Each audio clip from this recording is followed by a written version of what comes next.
కేసీఆర్ గారి నాయకత్వం జై తెలంగాణ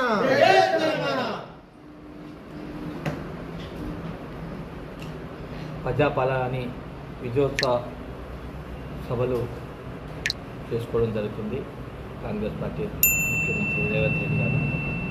దాని సందర్భంగా ఇక్కడున్న నాయకులు అసలు గత 9.5 సంవత్సరాల్లో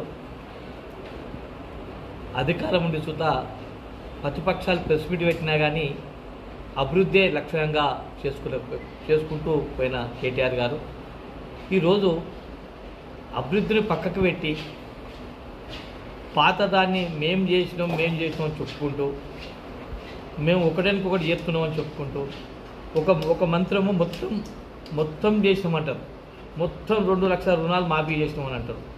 ఒక మంత్రము అసలు సగం చేసి ఇంకో సగం చేస్తామంటారు. ఒక ముఖ్యమంత్రి మొత్తం అయిపోయింది అంటారు. ఇంకా వాళ్ళకి లెక్కలు తెలియకుండా ఇవాళ ప్రజాపాలన జరుగుతుంది. ఈరోజు ఆ 6 గ్యారెంటీలు 420 హామీలు ప్రజలకు విరక్తి చెందింది. మీరు ఏ విజయోత్సవ సభ పెట్టినా అధికారం ఉందని ఒక ఆఫీసర్గా ఉన్న వ్యక్తులు మీటింగ్లకు రావడం జరుగుతుంది. కానీ ప్రజలు స్వచ్ఛందంగా మీరు చేస్తున్న పనులు ఇలా బ్రహ్మాండంగా ఉన్నాయి. 6 గ్యారెంటీలు ఉన్నాయి, 420 హామీలు ఉన్నాయి, బ్రహ్మాండంగా హామీలు చేస్తున్నారు, పరిపాలన బ్రహ్మాండంగా చేస్తున్నారని ఏ ఒక ఓటరు నీకు వేసిన వ్యక్తి, కాంగ్రెస్కు ఓట్లు వేసిన వ్యక్తులు అక్కడికి వచ్చిన కూకున్న వాళ్ళు ఒక్కరు సుధా లేరని చెప్పి నా మీడియా మిత్రుల ద్వారా నేను తెలియజేస్తున్నా. ఇక అంతేకాకుండా ఈ మధ్యన ఇక ప్రెస్ మీట్లు అంటే గంటలు మాట్లాడితే నాకే ఇంటుంటే నాకు బాధ అనిపిస్తుంది. అసలు మాట్లాడే ఇవాళ రోజున డబుల్ బెడ్రూమ్లు మేము 3,500 ఇస్తున్నాము అని చెప్పి అంటున్నాం. 3,500 ఇస్తున్నాం. ఇవాళ 10 ఏళ్ళ పాలనలో ఏ ఒక్క డబుల్ బెడ్రూమ్ ఇవ్వలేదు. మేము చూడు ఇస్తున్నాం, ఒక ఏడాది లోపలనే ఇస్తున్నాం చూడు అని అన్నాం. అసలు ఏడాది పాలన పూర్తయిన సందర్భంగా ఏ ఒక్క కొబ్బరికాయ కొట్టింది దొరకలే, ఏ ఒక్క పొజిలింగ్ ఇచ్చింది దొరకలే. 3,500 డబుల్ బెడ్రూమ్లు మేము శాంక్షన్ చేసినాం, మీ పాలన ఒక్కటి ఇవ్వలేదు అని మాట్లాడతారు. అసలు అవగాహన ఉండి మాట్లాడుతుండ్రా లేక మాట్లాడుతుండ్రా నాకు అసలు ఈ కాంగ్రెస్ నాయకులుగా అసలు ఇట్లా 10 సార్లు చెప్తుంటే నేను ఇంకా వేరే మాట్లాడే పరిస్థితి ఏర్పడుతుంది. దయచేసి తెలిస్తే తెలిసినట్టు మాట్లాడండి, లేకపోతే నాకు తెలియదు డబుల్ బెడ్రూమ్ గురించి ఊరుకోండి. ఆ డబుల్ బెడ్రూమ్ల వివరాలు పూర్తిగా మీకు తెలియకపోతే ఒక మున్సిపాలిటీ పోతే అక్కడ చైర్పర్సన్ గారు కానీ నివేదిక ఇవ్వమంటే అక్కడ కమిషనర్ గారు కానీ ఇస్తారు. ఇంకా మొత్తం టోటల్ కాన్స్టిట్యున్సీ లెవెల్లో కావాలనుకుంటే కలెక్టర్ ఆఫీసులు ఉన్నాయి. ఒక సిరిసిల్ల పట్టణంలోనే 2,150 ఇండ్లు దాదాపు 4 సంవత్సరాల లోపల పూర్తి చేసి ఇవాళ 2,100 ఇండ్లల్లో 2,000 కుటుంబాలకు 1,900 కుటుంబాలు ఆల్రెడీ కేసీఆర్ నగర్ మండపల్లి ప్రాంతంలో 1,300 చిల్లర, పెద్దూరు సమీపంలో 500 చిల్లర, రగుడులో 75, ఇవాళ మన నర్సింగ్ కాలేజ్ వద్ద 204 ఇండ్లు. ఇవి అన్నీ డ్రా తీసి ఇవ్వడం జరిగింది. 2,150కి 2,000 దాకా దాదాపు కుటుంబాలకు మనం ఇవ్వడం జరిగింది.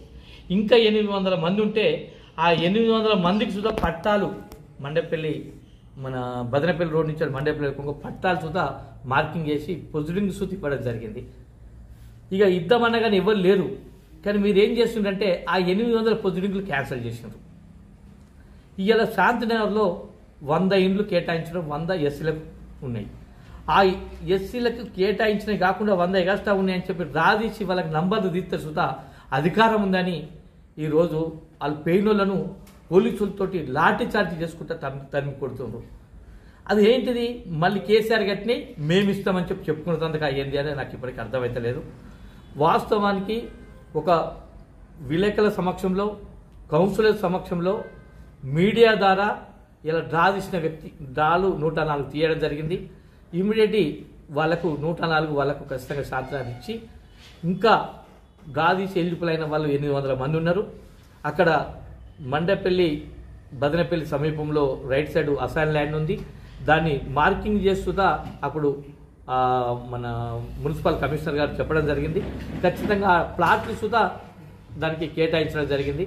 ఇమ్మీడియట్లీ మీరు ఇందిరమ్మ పేరు పెట్టుకుంటారా, కేసీఆర్ పేరు పెట్టుకుంటారా అని నచ్చితే, ఎందుకంటే కేసీఆర్ హయాంలోనే అయినాయి, కానీ మీకు నచ్చదు. ఎందుకంటే నచ్చదు కాబట్టి మీరు మార్పిడి కావాలనుకుంటున్నారు కాబట్టి ఇందిరమ్మ ఇండ్లని పెట్టినా పర్వాలేదు, మనిషికి గుంట జాగిచ్చి మనిషికి 5 లక్షలు ఇమీడియట్ 800 మంది తీసి ఎలిజిబుల్ అయిన వాళ్ళు ఉన్నారు, ఇవ్వండి. మళ్ళొకసారి డబుల్ బెడ్రూమ్లు ఎవరికి ఇవ్వలేదనే పదం వాడద్దని చెప్పి ఈ సందర్భంగా మీడియా మిత్రుల ద్వారా మీకు హెచ్చరిస్తున్నాను. మా బీఆర్ఎస్ మిత్రులందరికీ అట్లాగే మీడియా మిత్రులందరికీ కూడా నమస్కారం. ఇక్కడ 2 అంశాలు. తెలంగాణ రాష్ట్రంలో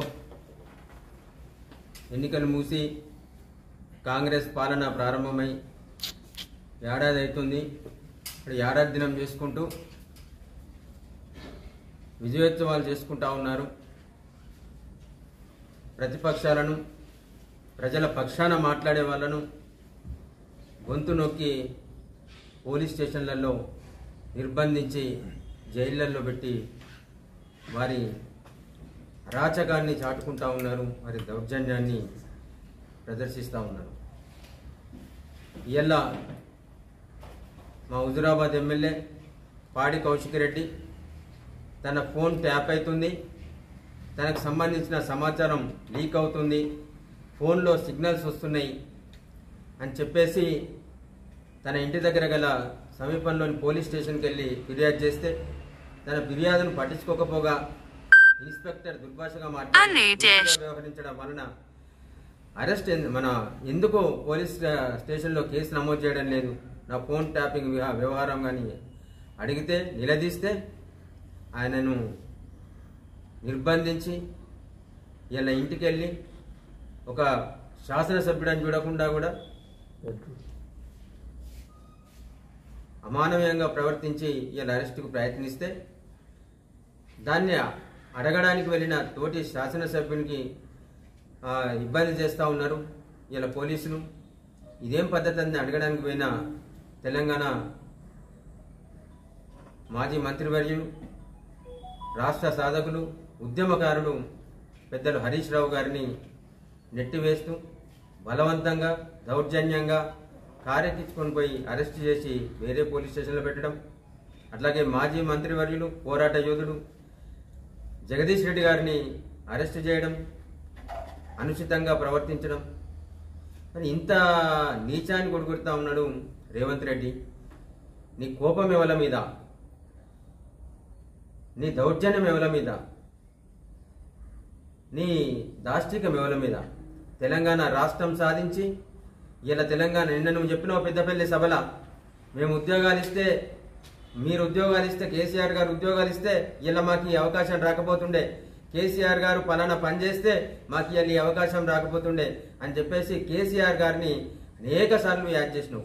నిజంగానే కేసీఆర్ గారు తెలంగాణ రాష్ట్రం కోసం ఉద్యమించకపోతే, కేసీఆర్ గారు ఆమరణ నిరాహార దీక్షకు పూనుకోకపోతే, కేసీఆర్ గారు తెలంగాణ రాష్ట్రం సాధించకపోతే ఇలా సాధించిన రాష్ట్రానికి నువ్వు కాంగ్రెస్ పార్టీకి అధ్యక్షుడు అయ్యేది కాదు. ఇలా సాధించిన రాష్ట్రానికి ఇలా నువ్వు తెలంగాణ రాష్ట్రానికి ముఖ్యమంత్రి అయ్యేటోని కాదు. ఇలా నువ్వు పిసిసి అధ్యక్షుడివి అయినా, ఇలా తెలంగాణ రాష్ట్రానికి ముఖ్యమంత్రి అయినా అది కేసీఆర్ దయతోనే అయింది తప్ప నువ్వు చంద్రబాబు నాయుడు బూట్లు నాకితే కాలేదు, మన రామకృష్ణుని బూట్లు దుడిస్తే కాలేదు. ఇప్పటికి కూడా నువ్వు ఆంధ్ర పాలకులు, ఒక నాయకులు, ఆ పచ్చపార్టీ నాయకుల బూట్లు నాకుతూ వాళ్ళ మోచేతి నీళ్లు తాగితే ఇలా నువ్వు ముఖ్యమంత్రి కాలేదు. ఇలా తెలంగాణ ప్రజలు నిన్ను ఎన్నుకున్నారు. ఇలా తెలంగాణ రాష్ట్రం వచ్చింది కాబట్టి ఇలా ఈ రాష్ట్రానికి నువ్వు ముఖ్యమంత్రిపై ఇంత దౌర్జన్యాన్ని, ఇంత దాష్టికాన్ని ప్రదర్శిస్తూ ఉన్నావు. తప్పకుండా తెలంగాణ ప్రజలు చైతన్యవంతులు. నిన్ను ఆనాడే బండెనక బండి కట్టి అని చెప్పేసి పాత్ర పెట్టిర్రు.